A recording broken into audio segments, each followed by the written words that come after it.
So one of the questions that I tend to get asked the most is, how did I lose my leg?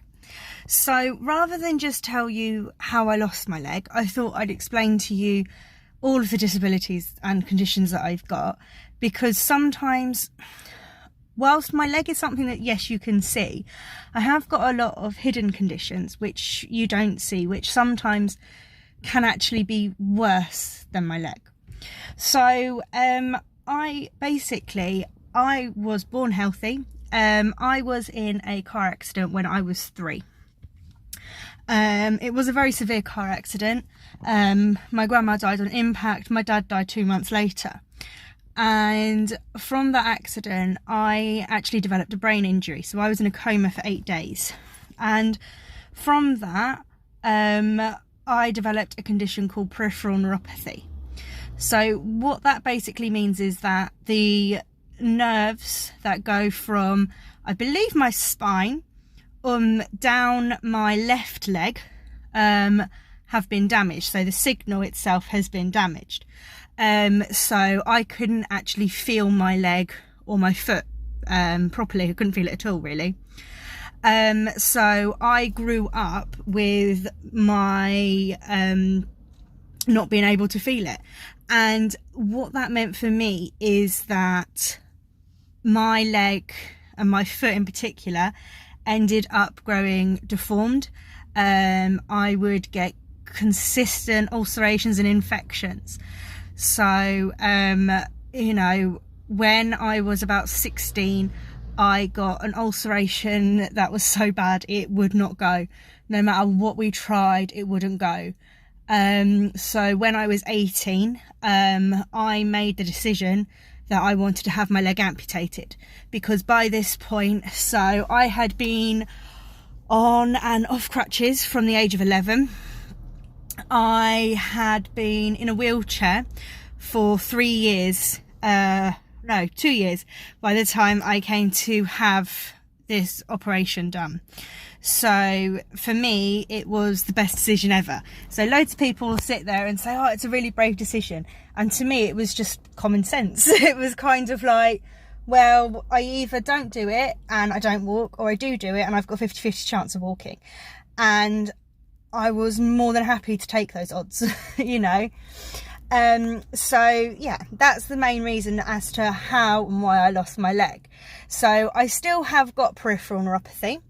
I still can't feel all of my residual limb and what's left.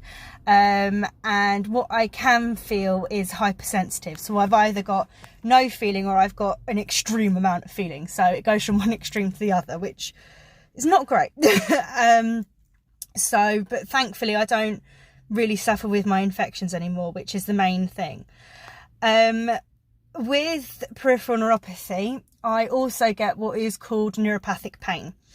So obviously we know that I had my brain injury.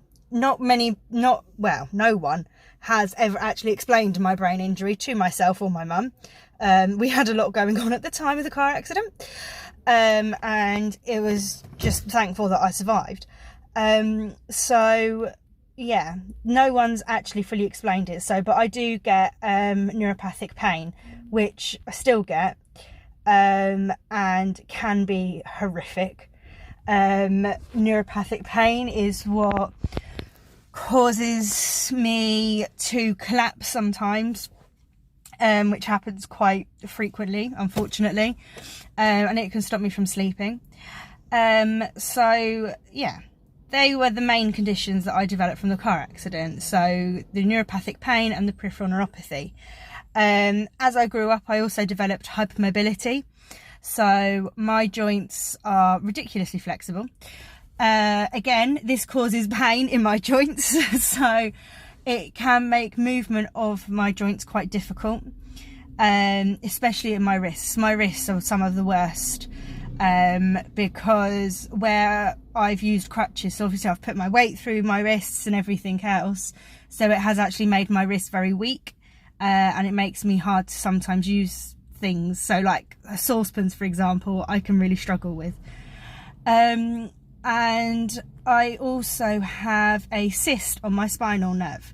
So there is absolutely nothing that they can do for this cyst. It is benign. So I found that one out. It took them 10 years to diagnose the problem with my back. And many painful treatments to go through. But yeah, it took them 10 years to diagnose what was wrong with my back, because it is really difficult to find, and there is absolutely nothing that they can do for it.